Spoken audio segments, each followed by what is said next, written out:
1986년 서울 강남 한복판에서 무려 4명이 잔혹하게 살해되는 사건이 일어나. 한 번에? 한 번에. 자, 광복절 전날 서울을 핏빛으로 물들였던 조폭들의 칼부림 사건이에요.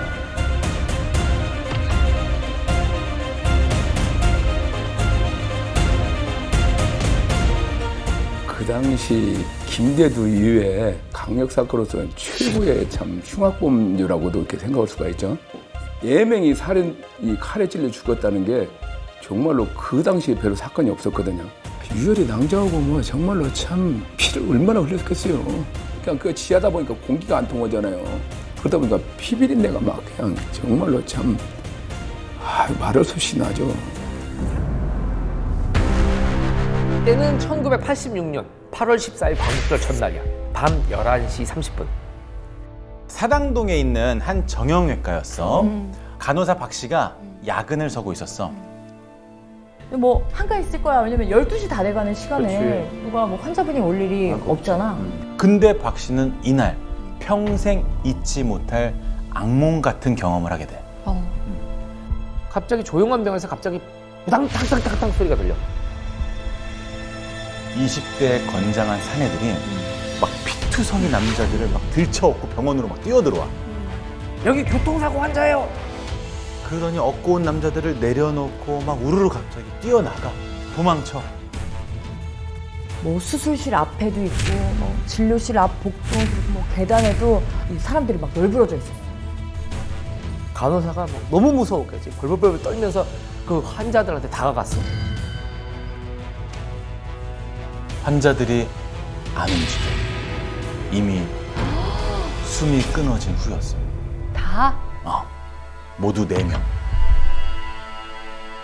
네, 자세히 들여다봤는데 이게 보통 상처가 아닌 거야.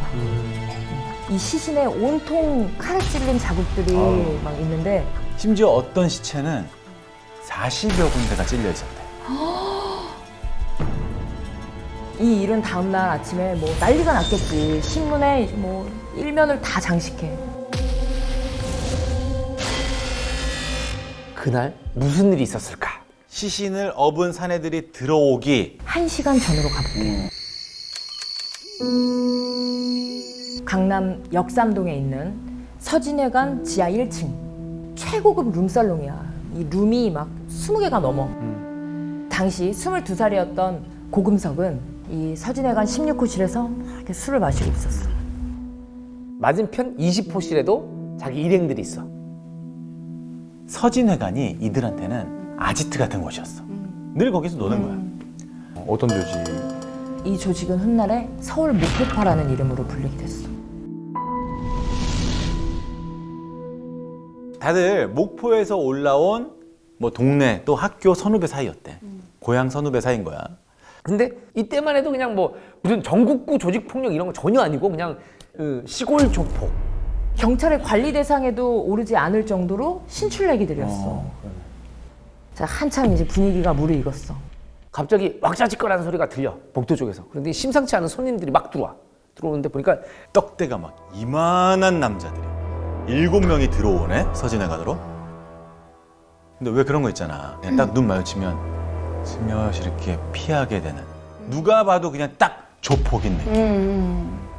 웨이터가 이제 이쪽으로 오시죠. 손님 이쪽으로 오시고 17호실로 안내했어. 하필이면 그 고금석이 술 마시고 있던 그 16호실 옆방인 거야. 이건 뭐 순전히 우연이었어. 왜냐면 다음 날이 광복절 휴일이라서 방이 꽉 찬 거야. 빈 방이 없으니까 이제 글로 옮겼지. 이렇게 심상치 않은 두 패거리가 벽을 하나 사이에 두고 나란히 하게 된 거야. 17호실에 들어간 남자들은 벌써 술이 꽐라가 됐어. 하나하나 다 거슬기 시작한 거야. 방도 되게 좁아. 그리고 화장실 바로 옆방이야. 그 방밖에 안 남았었으니까. 그 중에 가장 덩치가 큰 사내가 이제 웨이터를 불렀어. 이 방이 이게 뭐야? 저기 넓은 방 없어? 오늘 손님이 많아서 빈 방이 없습니다. 그 순간 바로 웨이터의 얼굴을 주먹으로 팍 쳤어. 그랬더니 웨이터가 코피가 주르륵 났지. 근데 또 16호실에 호출이 왔지. 자, 16호실에 누가 있어? 고금석. 그치. 고금석을 포함한 서울 목포파 5명. 들어왔는데 표정이 안 좋아, 웨이터가. 야, 뭐야, 왜 울어? 너 얼굴은 또 왜 그래? 옆부실 손님들이 방이 마음에 안 든다고 그래서 막 울었어. 아, 대체 어떤 놈들이야? 어? 이제 웨이터 하는 말이 보통 조직은 아닌 것 같다는 거야. 두목 같은 사람이 큰형님한테 인사하러 간다고 나갔는데 언뜻 들어보니까 그 형님 이름이 김태촌. 김태촌이라고 그랬어요. 조폭계의 전설이야.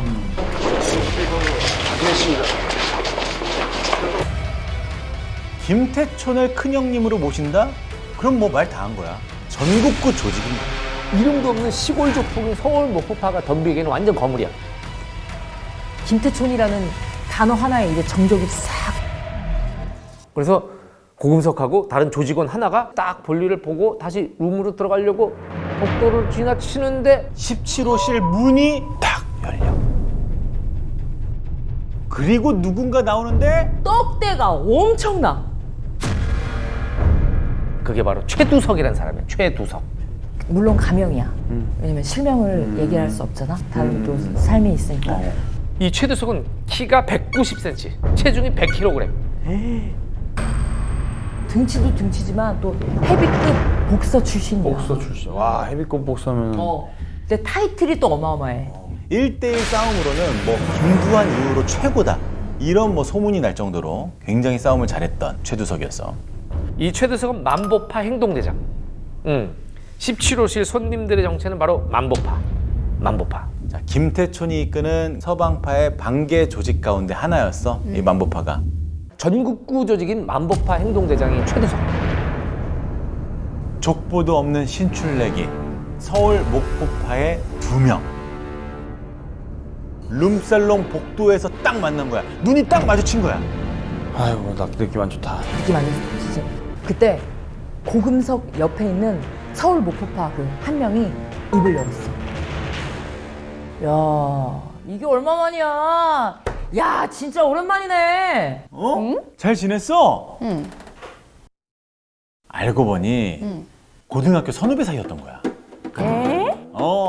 같은 동네에서 막 자라가지고 서로 안면이 있었던 거지. 그러니까 뭐 이때만 해도 반가운 뭐 동양 사람 만났으니까 반갑다 이러고 다 끝날 줄 알았지. 근데 문제가 생겼어. 고금석이 최두석한테 인사를 안 한 거야.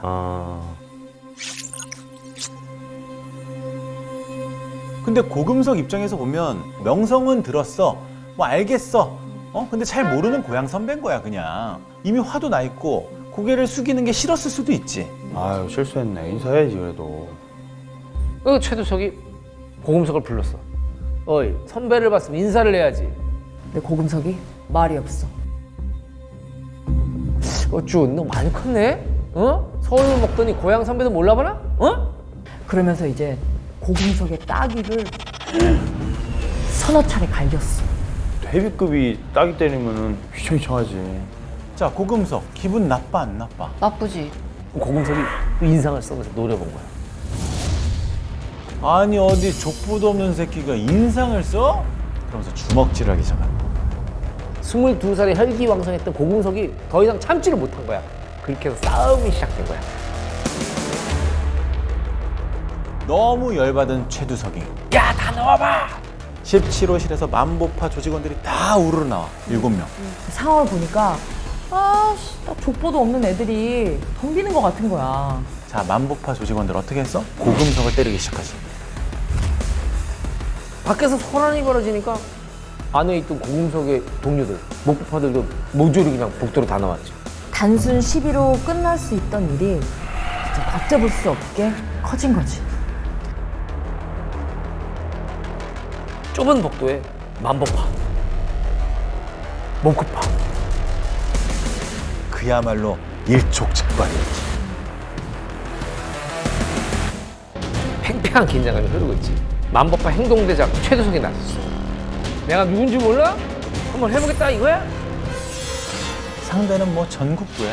당할 자가 없다는 싸움꾼이야. 김두한 이후로 제일 잘 싸운다는 사람이야. 그 이름값에 눌린 서울 목포파의 행동대장이 갑자기 갑자기 발목에 있던 칼을 꺼내더라. 어우 무서워라. 룸살롱 폭도는 순간 얼음이야. 과연 이 두 조직의 운명은 어떻게 됐을까? 근데 최두석은 눈 하나 깜짝 안 해. 나 최두석이야. 자신 있으면 찔러봐. 찔러봐. 이렇게 된 거지. 설마 찌르겠어? 하는 생각도 있었겠지. 어디 한번 찔러봐 이 새끼야. 그 누구도 핸들을 꺾지 않았어. 아주 풀 악셀을 받고 서로에게 달려가고 있다. 과연 어떻게 됐을까? 먼저 움직인 건 서울 목포파의 행동대장이야. 일단 최두석을 제낀다. 가장 껄끄러운 최두석부터 이제 공격을 하기로 마음을 먹은 거야. 그리고 칼로 최두석의 팔을 확 내리쳤어. 그 다음 고금석이 그의 허벅지를 푹 찔렀어.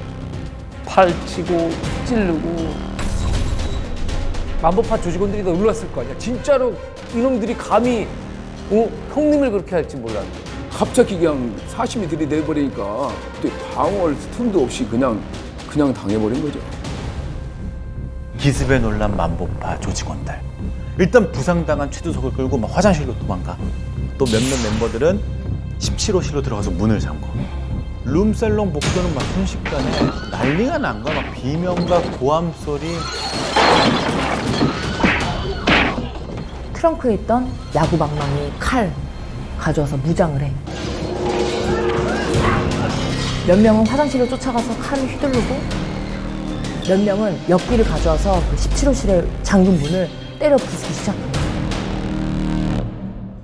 결국 17호실 문이 부서지고 그들의 칼부림은 역시나 멈추지 않았지.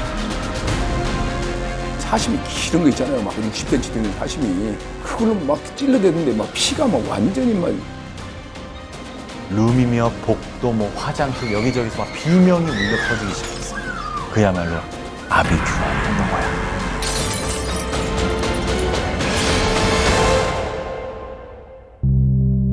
뒤집힌 탁자 등 어수선한 술자리와 의자 곳곳에 밴 핏자국이 당시에 처참했던 난투 상황을 생생하게 전해주고 있습니다.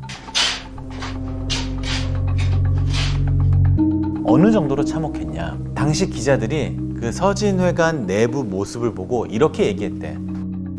그곳에 들어갔을 때 마치 지옥에 내던져진 것 같았어요. 온 국민이 충격을 받았어요. 어떻게 서울 한복판에서 이런 일이 벌어질 수가 있나. 전에도 이제 조폭들끼리 칼부림 이런 것들은 가끔 있었는데 이렇게 잔인한 사건이 없었거든요. 그러니까 뉴스를 보고 사태의 심각성을 깨달은 서울 목표파 몇 명은 도망갔다가 순순히 자수를 했대. 고금석도 이때 자수를 했대. 아 자수한 거예요? 자수한 거야. 그리고 도망을 쳤던 두목 장 씨와 행동대장도 지방에서 검거가 돼요.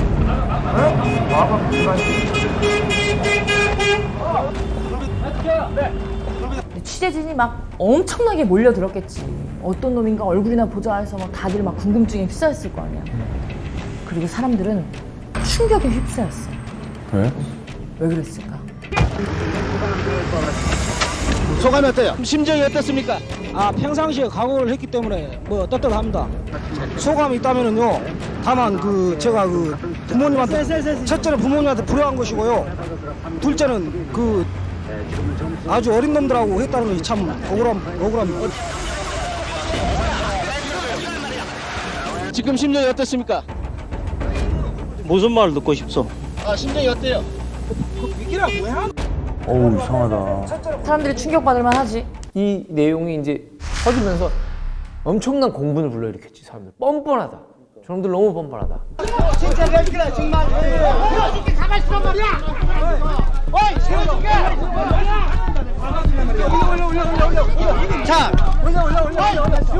두목 장 씨는 25살, 행동대장 김 씨는 23살. 둘 다 20대 초중반 나이야, 기껏 해봤자. 4명의 목숨을 빼앗아갔으면서도 일말의 죄의식이 없어. 기자들은 이렇게 썼대. 10인의 살인 폭력배. 근데 사건 발생 보름 만에 열린 현장 검증에서 전혀 다른 모습으로 나타나. 이 사람들이. 앞으로 당겨 앞으로. 아니야. 좀 이따가. 라이트 따면 안 돼. 혼난 다음에. 가만히 있어요. 라이트 너무 빨리 올라와. 검거 당시와는 180도 뭔가 달라진 느낌이지 않아? 소감이 어때요? 다시 한번 말씀해 주세요. 이렇게 엄청난 그 죄를 지은 데 대해서요. 여러 국민들과 유가족들에게 진심으로 사과드리고 앞으로 내려진 벌에 대해서 달게 받고 반성하겠습니다. 내내 고개를 숙이고 있었대. 그러게. 조폭의 환상에 빠져가지고 객기를 부리다가 뒤늦게 현실을 깨달은 거야. 대부분이 뭐 사형이나 무기징역을 선고받았고 고금속도 사형을 선고받은 경우지. 자, 이렇게 서진 룸살롱 사건은 마무리가 됐어. 근데 이 사건이 예상치 못한 나비 효과를 불러와. 사람들이 이제 조폭의 잔인함 치를 떤 거지. 어떻게 이렇게 잔인하게 그럴 수가 있나. 독버섯같이 기생하는 조직폭력배를 뿌리 뽑자! 이런 국민적인 공감대가 형성이 됐지. 급기야 대통령까지 나서게 돼. 국민 모두가 안심하고 생활할 수 있는 수준에 이르기까지 범죄와의 전쟁은 지속될 것입니다. 아, 기억납니다. 그렇지. 조직 폭력배들과의 이제 전면전이 시작이 된 거야. 이게 2년 동안. 이 사건이 발화점이 됐고. 그렇지. 한국 전쟁 이후 가장 치열했던 전쟁이 바로 이 범죄와의 전쟁이었어. 근데 사실 다른 이유도 있었어. 당시 노태우 정권이 정치적으로 위기 상황이었거든. 수많은 노동해방주의자와 한 2등병이 양심선언을 했어. 국군 보안사령부가 민간인 1,300명을 불법 사찰하고 있습니다. 소환권, 조사권, 파면, 심파권 확보에 놓칠 수 없는 합리적 결과일 수도 있습니다. 그가 공개한 30장의 디스켓과 서류 속에는 이 주요 인사 그리고 민간인 사찰 대상 명단이 공개가 돼 있었던 거야.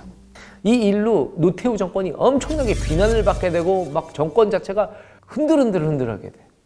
이 위기를 벗어나기 위해 선택한 카드가 바로 범죄와의 전쟁이었던 거지. 민간인 사찰이 폭로된 지 열흘 만에 바로 범죄와의 전쟁을 선포를 한 거야. 대통령 특별 지시로 경찰이 16,000명의 충원이 돼. 16,000명. 충원. 활용할 수 있는 경찰력을 총동원하는 등 강력한 구속 조치를 취하고 있습니다. 쉬는 날이 없다고 보면 돼. 서마다 실적을 놔야 되니까 1년 365일 휴가 빼놓고는 쉬는 날이 없었어. 그때도 솔직히 많이들 힘들었죠. 하루 16시간 이상 경무에 시달려. 그리고 책임자였던 경찰청의 형사국장님이 과로로 사망하셨어. 이때 순직한 경찰이 126명. 126명. 부상이 2,200명. 진짜 전쟁이네. 진짜 전쟁이지. 그 결과 이제 조직폭력배 274개 파가 소탕이 돼. 아, 명이 아니라 파가. 1,421명이 검거가 되고 1,086명이 구속이 돼. 자, 이 신출내기 조폭들이 저지른 서진 룸살롱 사건. 이게 아이러니컬하게도 80년대 전국구 조폭 시대를 끝낸 거야. 아이러니하네. 아이러니했어. 그러네. 아이러니하지. 쫓고 있는 그 남자. 아무명 KT. KT? 관련 기록만 수천 페이지에 KT만을 기다려온 남자가 있었어. 바로 흑색 공작만 은밀하게 미행하고 도청하고. 지금이야! 조용히 안 하면 죽여버린다. 사람이 납치됐어요. 빨리 좀 와주세요. 답은 늘 현장에 있다. 경찰들이 깜짝 놀랐어. 완전 예상 밖에 있네. 야쿠자? 북한 쪽이네. 이 사람들의 정체는 바로